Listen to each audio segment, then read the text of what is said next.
جو اس وقت مودی سرکار کا ایٹیچیوڈ ہے، جس طرح سے وہ مشقیں فوجی کر رہے ہیں، ایک مشق کے بعد دوسری، دوسری کے بعد تیسری، اور ابھی راجستھان میں پاکستانی سرحد کے بالکل ساتھ انہوں نے فضائی مشقیں رکھ لی ہیں، جس میں فرنٹ لائن ان کے جو جنگی جہاز ہیں وہ سب حصہ لیں گے۔ تو اس سارے معاملے کو آپ کس طرح سے دیکھتے ہیں؟ کیا امریکی تھنک ٹینک نے جو یہ کہا ہے کہ 2026 میں بھی کوئی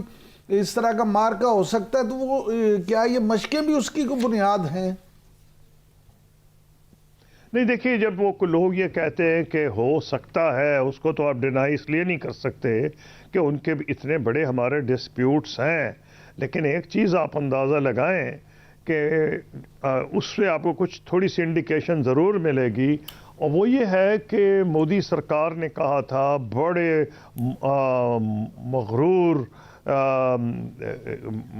مغرور جیسے کوئی بات کرتا ہے، اور کہ جی ہم نے تو یہ فیصلہ کر لیا ہے، ایک نیو نارمل سیٹ کر دیا وار کے بعد، اور وہ یہ ہے کہ اگر کوئی بھی ہوگی ٹیررزم انسیڈنٹ تو ہم سمجھیں گے یہ ایکٹ آف وار ہے، یعنی کہ پاکستان نے کیا ہے، اور اس کا دوسرا مطلب یہ ہم پاکستان پہ حملہ کریں گے، اس کو جواب دیں گے۔ ابھی آپ نے دیکھا ریڈ فورٹ کے اوپر ٹیررسٹ انسیڈنٹ ہوا تھا، کئی بندے مر گئے تھے انڈیا کے اندر دلی میں، لیکن انہوں نے پاکستان کو بلیم نہیں کیا۔ اس کا مطلب ہے کہ ان کو یہ اندازہ ہو گیا کہ پاکستان کو بلیم کرنے میں گلے پڑ جائے گی ان کے، جیسے پچھلی دفعہ انہوں نے اپنے لوگوں کو بیوقوف بنانے کے لیے کہہ تو دیا تھا، لیکن جو ان کی گت بنی ہے اس کے بعد ان کو اندازہ ہو گیا کہ اس قسم کی بات ہمیں نہیں کرنی چاہیے۔ تو اس سے تو یہ اندازہ ہو رہا ہے کہ انڈیا میں کو تھوڑی سی ریئلائزیشن ہے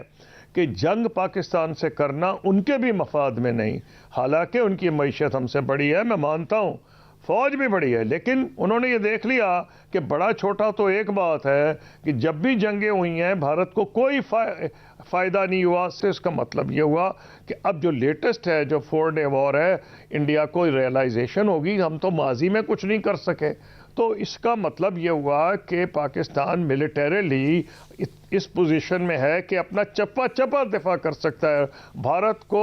مناسب جواب دے سکتا ہے۔ اور جو میں نے آپ کو ریسنٹ انسیڈنٹ بتایا جس کے اندر انہوں نے نہیں کہا یہ جو اٹیک ہوا ریڈ فورٹ پہ کہ پاکستان نے کرایا ہے، تو ان کو یہ اندازہ ہو گیا کہ پاکستان سے جنگ کرنا ان کو مہنگا پڑ سکتا ہے۔ باقی وہ کیا کریں گے الیکشن جیتنے کے لیے، اس کا تو اللہ ہی جانتا ہے، میں کچھ نہیں کہہ سکتا۔ بنگلہ دیش کے تعلقات میں بھی کافی زیادہ کشیدگی دیکھی جا رہی ہے، ایون دی اکانومسٹ کی بات کریں، انہوں نے بھی رپورٹ کی ہے کہ اب ایک دوست پڑوسی کی بجائے اسٹریٹجک چیلنج کے طور پر بھارت بنگلہ دیش کو دیکھ رہا ہے۔ تو سر کیا سمجھتے ہیں خالدہ ضیاء کی وفات کے بعد بنگلہ دیش میں کیا سیاسی حالات پیدا ہوں گے، اور بنگلہ دیش میں جماعت اسلامی اور طلبہ کا جو اتحاد ہے اس بارے میں آپ کیا کہیں گے، کیونکہ تشویشناک صورتحال بنتی جا رہی ہے؟ دیکھیے، کون سا اتحاد کس کے ساتھ بنتا ہے؟ بنگلہ دیش میں بی این پی کے میں نے تو دور اچھی طرح دیکھا ہے، میں فورن منسٹر تھا، بے انتہا قریبی تعلقات تھے ہمارے بی این پی کی حکومت کے ساتھ، بیگم خالدہ ضیاء ان کے جو پوری کی پوری حکومت تھی، اور اس لیے میں سمجھتا ہوں میرا تو بڑا اچھا ان سے ایکسپیرینس رہا ہے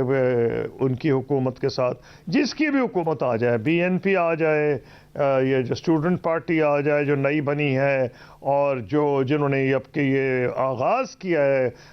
حیرت انگیز تبدیلی کا جو بنگلہ دیش میں آئی ہے، یا اس میں جماعت اسلامی آئے یا کوئی کمبینیشن آئے، کوئی بھی کولیشن آئے، Jamaat Islami, be N P, یا جو نئی پارٹی بنی ہے اسٹوڈنٹس کی وہ اور جماعت اسلامی، مجھے تو کوئی ایسا کمبینیشن نظر نہیں آ رہا جو کہ پرو انڈیا ہوگا۔ پاکستان کے لیے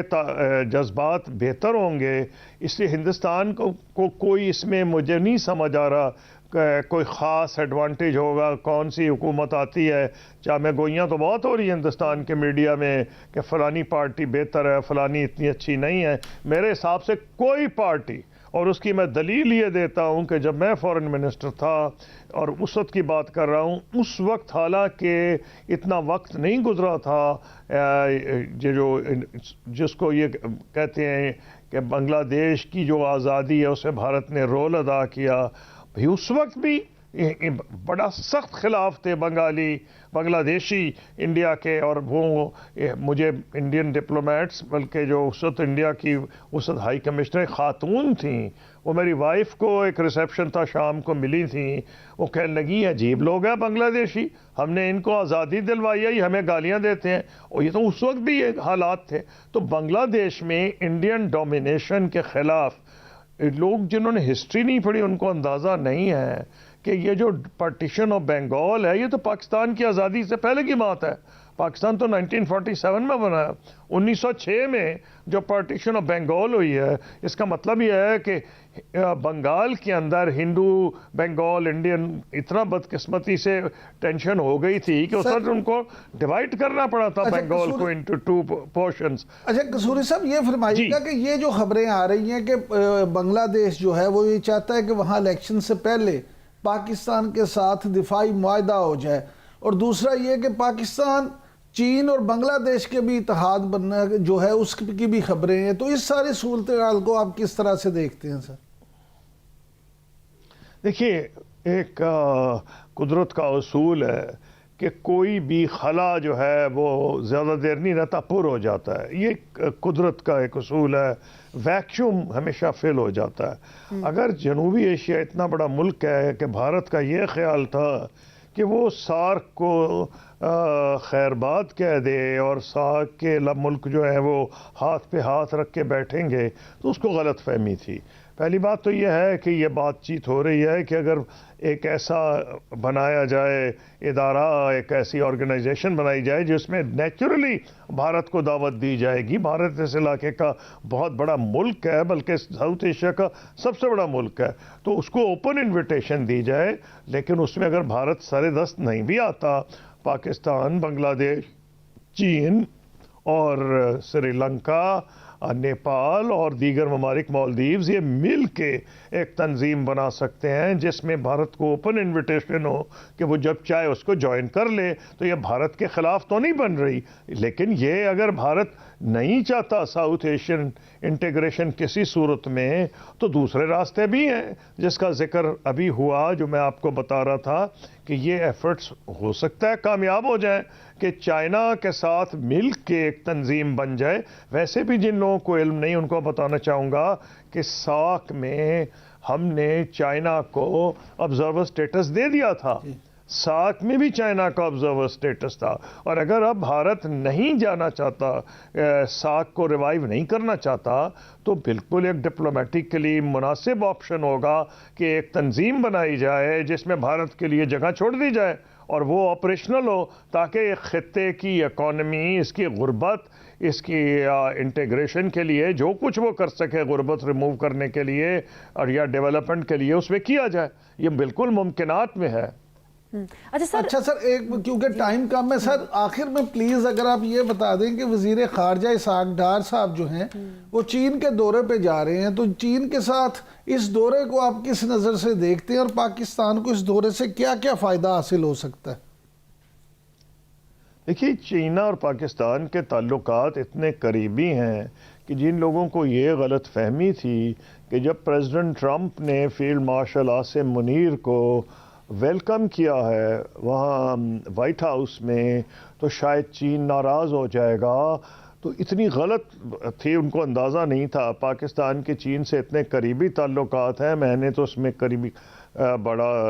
رول ادا کیا ہے، مجھے اس لیے اندازہ ہے، اور ہمارے دور میں جتنی کوآپریشن تھی بیک وقت چین اور امریکہ کے ساتھ، میں نے خود رول ادا کیا F-16 چائنا سے، امریکہ سے اپ گریڈیشن کے اندر اور نئے جہاز خریدنے میں، اور اسی وقت ہم چائنا کے ساتھ مل کے JF-17 بنا رہے تھے، تو ہمارے تو بڑے قریبی تعلقات تھے۔ تو اگر کسی کو یہ خیال ہے کہ امریکہ کے پاکستان کے تعلقات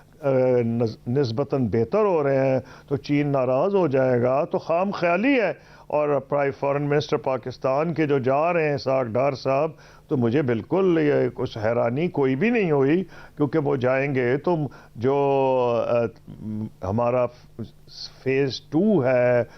سی پیک کا، اس کے بارے میں بھی بات ہوگی، اور ہماری ڈیفنس کوآپریشن مزید کیسے بڑھائی جائے وہ سب بات ہوگی. تو پاکستان اور چین کے تعلقات اتنے قریب ہیں کہ اس میں کوئی گنجائش نہیں کسی شک کی، اور میں بڑا خوش ہوں کہ پاکستان کے فارن منسٹر وہاں جا رہے ہیں.